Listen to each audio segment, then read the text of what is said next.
Students, आज हम S block element में कैल्शियम के कुछ यौगिक पढ़ेंगे। तो कैल्शियम सल्फेट के बारे में आज हम पढ़ने वाले हैं और आपके सिलेबस से ये हट गए हैं। यहाँ पर थे आपके कैल्शियम के कुछ महत्वपूर्ण यौगिक, जिसमें कैल्शियम ऑक्साइड था जिसको हम कहते हैं बिना बुझा चूना, कैल्शियम हाइड्रोक्साइड जो बुझा चूना होता है, लेकिन इनके सूत्र याद रखना। कैल्शियम ऑक्साइड CaO बिना बुझा चूना, कैल्शियम हाइड्रोक्साइड CaOH का होल ट्वाइस बुझा हुआ चूना, कैल्शियम कार्बोनेट CaCO3। लेकिन ये भी सिलेबस से इस साल हटे हैं, लेकिन हमको पता होना चाहिए कैल्शियम ऑक्साइड बिना बुझा चूना है, कैल्शियम हाइड्रोक्साइड बुझा चूना है, कैल्शियम कार्बोनेट। तो इनके बनाने की विधि और उपयोग आप अपने आप पढ़ लेना। आज हम पढ़ने वाले हैं कैल्शियम सल्फेट। तो कैल्शियम के यौगिक में हम क्या पढ़ने वाले हैं? कैल्शियम सल्फेट, जिसको हम इसका नाम होता है प्लास्टर ऑफ पेरिस। ये क्या होता है calcium sulphate? Plaster of Paris क्या होता है? तो कैल्शियम सल्फेट का अर्ध हाइड्रेट, कैल्शियम सल्फेट का अर्ध हाइड्रेट, देखिए नाम में छुपा है कैल्शियम सल्फेट। और क्या लिखा? अर्ध हाइड्रेट। हाइड्रेट मतलब जल के अणु जुड़ना, भी अर्ध मतलब आधा, तो आधा अणु। तो ये है हमारा plaster of Paris, calcium sulphate का अर्ध हाइड्रेट। ठीक है, अब इसको बनाते कैसे हैं?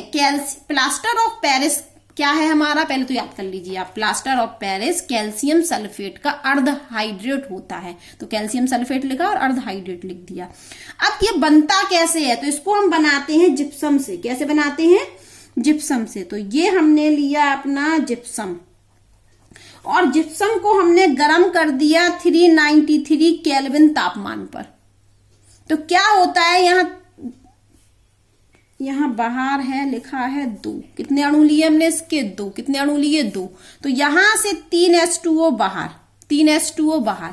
तो क्या बचा? सिर्फ 2 दूनी 4, 4 H2O थे, 4 H2O थे, 3 H2O बाहर हो गए। तो कितने H2O बचे? कितने जल के अणु बचे? 1। और कैल्शियम सल्फेट के कितने? 2। तो ये बन गया। ये क्या है हमारा? ये प्लास्टर ऑफ पेरिस है। आप इसको देख लीजिए। अगर हम इस 2 को हटाना चाहेंगे तो या करके कैसे लिखना पड़ेगा हमें इसको? Calcium sulphate. अभी देखो ये 2 कहाँ लगा है? सिर्फ किसके बाहर लगा है? कैल्शियम सल्फेट के, जल के अणु के बाहर नहीं लगा है ये 2। तो अगर हम इसको ऐसे भी लिख सकते हैं, ये देखिए अब हमने ये 2 कहाँ लगा दिया? पूरे ब्रैक इसके बाहर। खोलेंगे तो वापस यही चीज मिल जाएगी। इसको हम इस ब्रैकेट को खोलें तो ये मिलेगा कि नहीं मिलेगा? यहां नीचे वाली लाइन को यदि हम खोलें ब्रैकेट को तो ये चीज मिलेगी। कैसे मिलेगी? कैल्शियम सल्फेट में 2 का गुणा 2 CaSO4 और डॉट, और 2 से 2 कैंसिल, तो क्या बचा? सिर्फ H2O। तो ये हमारा क्या है? Plaster of Paris. तो प्लास्टर ऑफ पेरिस हम कैसे बनाते हैं? जब हम जिप्सम को लेते हैं 2 अणु और क्या कर देते हैं? 393 केल्विन ताप पर गर्म कर देते हैं, तो हमारे 3 जल के अणु बाहर निकल जाते हैं और क्या बन जाता है? प्लास्टर ऑफ पेरिस बन जाता है। यदि हम जिप्सम को कितने तापमान पर गर्म कर दें? 393 केल्विन तापमान से अधिक तापमान पर गर्म कर दें। अगर इस अभिक्रिया को हम क्या कर दें? 393 केल्विन तापमान से अधिक पर गर्म कर दें तो ये निर्जल हो जाता है, सारे जल के अणु बाहर निकल जाते हैं। अभी हमने किया था ना, एक जुड़ा रह गया, लेकिन फिर एक भी नहीं जुड़ा रहता है। तो यहाँ साफ साफ लिखा है कि कैल्शियम प्लास्टर ऑफ पेरिस क्या है हमारा? कैल्शियम सल्फेट का अर्ध हाइड्रेट है। इसको हम जिप्सम को 393 केल्विन ताप पर गर्म करके प्राप्त कर सकते हैं। लेकिन ध्यान रखना ये जो 2 है ये केवल कैल्शियम सल्फेट के बाहर है। देखिए ब्रैकेट लगा है, पूरे के बाहर नहीं लगाना है कि पूरे में लगा दें, फिर गलत हो जाएगा। और यदि हम 393 केल्विन से उच्च तापमान पर कराएं तो जल नहीं बचता है, पूरा का पूरा जल बाहर निकल जाता है। फिर हम इसको कहते हैं शुष्क कैल्शियम सल्फेट, क्योंकि उस कैल्शियम सल्फेट में क्या हुआ? सारा का सारा जल बाहर। तो उस कैल्शियम सल्फेट को हम क्या कहते हैं? शुष्क कैल्शियम सल्फेट। और यह हम इसको बोलते हैं मृत तापित प्लास्टर। ये कैसा प्लास्टर हो?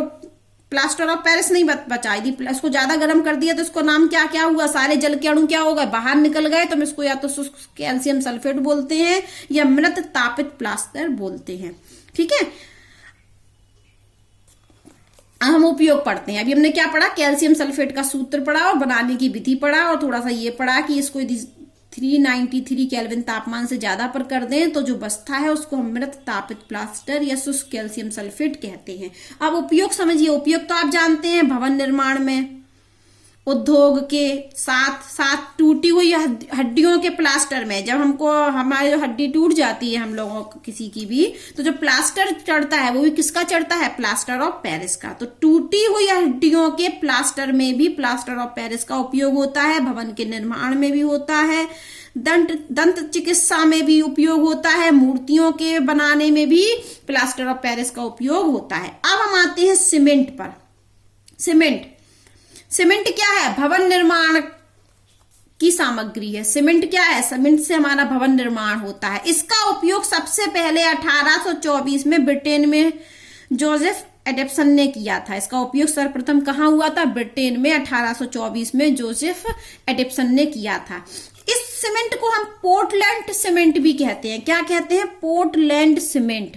क्यों कहते हैं कि ब्रिटेन में एक पोर्टलैंड टापू पर एक प्राकृतिक चूने के पत्थर से मिलता जुलता है। ये सीमेंट किससे मिलता जुलता है, ब्रिटेन में एक पोर्टलैंड टापू है, वहां पर जो प्राकृतिक चूने का पत्थर है उससे मिलता जुलता सीमेंट है, इसलिए हम इसको पोर्टलैंड सीमेंट भी कहते हैं। अब पोर्टलैंड जो हमारा सीमेंट है उसमें उपस्थित क्या क्या होता है, चूने के अधिक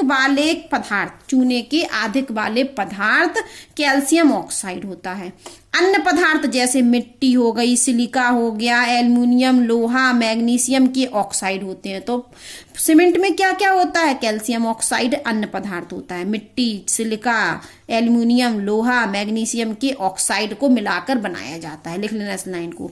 अब पोर्टलैंड सीमेंट में क्या क्या होता है, औसत संघटन लिखा गया है पोर्टलैंड सीमेंट का। क्या बताया गया पोर्टलैंड सीमेंट में कि यहां पर जो कैल्शियम ऑक्साइड होता है,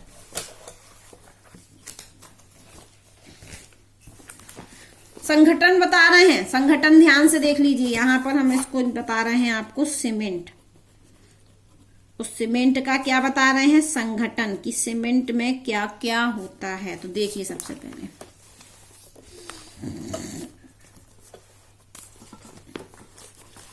कैल्शियम ऑक्साइड, पहली चीज कैल्शियम ऑक्साइड कितना परसेंट, 50 से 60%, ठीक है। दूसरा हमारा है सिलिकॉन ऑक्साइड SiO2 जो कि होता है 20 से 25%, कितना, 20 से 25%। तीसरी चीज है हमारी एल्यूमिना Al2O3, ये कितना होता है, 5 से 10%। ये क्या बता रहे हैं, हम सीमेंट का संघटन बता रहे हैं, ठीक है। मैग्नीशियम ऑक्साइड ये पाया जाता है 2 से 3%। आयरन का ऑक्साइड पाया जाता है 1 से 2%, ठीक है।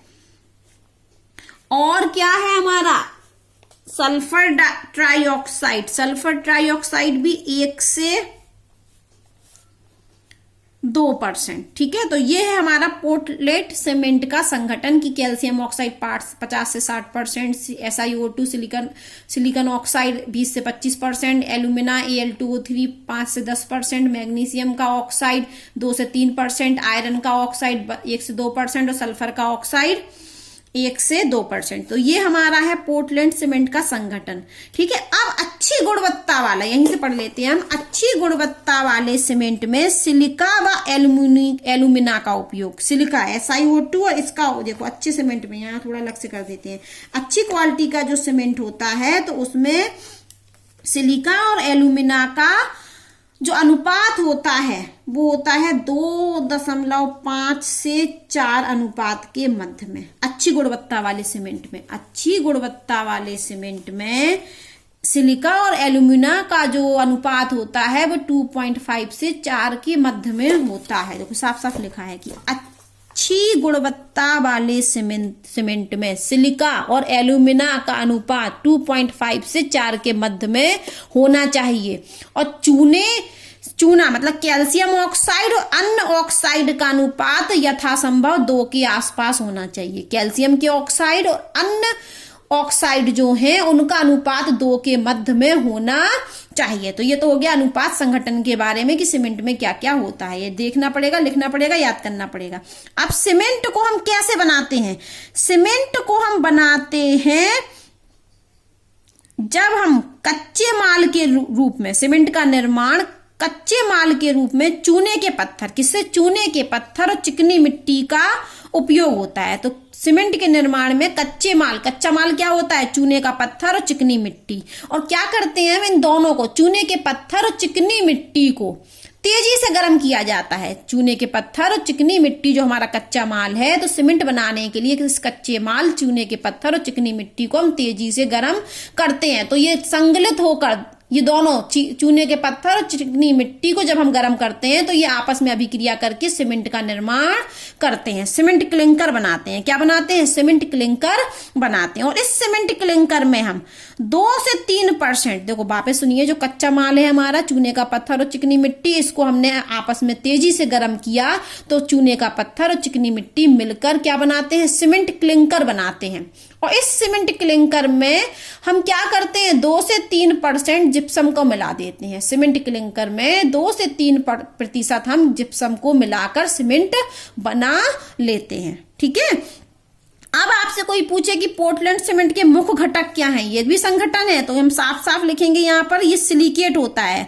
क्या क्या पाया जाता है? Di calcium silicate. कितना percent? 26%। Di calcium silicate 26%। Tri calcium silicate 51% और ट्राई कैल्शियम एल्यूमिना 11%। तो जो पोर्टलैंड सीमेंट का मुख्य घटक है उसमें die calcium silicate 26%, tri calcium silicate 51% और ट्राई कैल्शियम एल्यूमिना 11% होता है।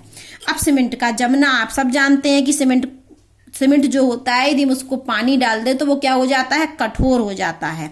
ऐसा क्यों होता है? इसका कारण है घटकों के अणुओं का जलयोजन एवं पुनः व्यवस्थित करना। क्या कर लेते हैं? सीमेंट के अणु जलयोजन कर लेते हैं, जिस वजह से वो क्या हो जाता है? सीमेंट कठोर हो जाता है। लेकिन हम यदि इस क्रिया को, सीमेंट के कठोर होने की क्रिया को धीमा करना चाहते हैं तो जिप्सम मिला सकते हैं। तो जिप्सम मिलाने का कारण है सीमेंट के जमने के प्रक्रम को धीमा करना। तो जिप्सम हम क्यों मिलाते हैं? क्योंकि हम क्या चाहते हैं कि सीमेंट का जो जमने की प्रोसेस है वो क्या हो जाए? धीमी हो जाए। और सीमेंट का उपयोग आप जानते ही हो, भवन निर्माण में होता है। ठीक है।